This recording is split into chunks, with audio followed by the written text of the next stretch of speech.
Со нов лик, родната куќа на Коста Солев Рацин ги пречека гостите на меѓународната поетска манифестација Рацинови средби, која се одржува денеска во Велес.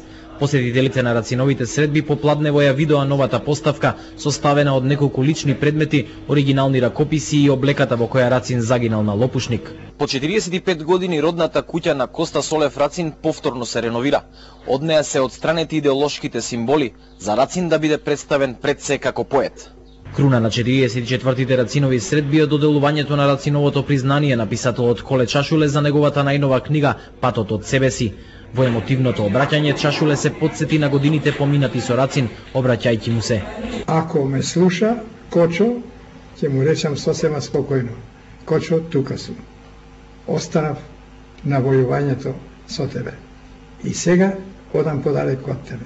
Да се пишува на македонски значи да се војува. Тука сум.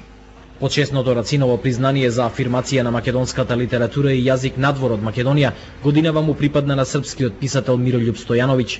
20 поети и писатели од целиот Балкан денеска го чествуваат делото на Коста Рацин.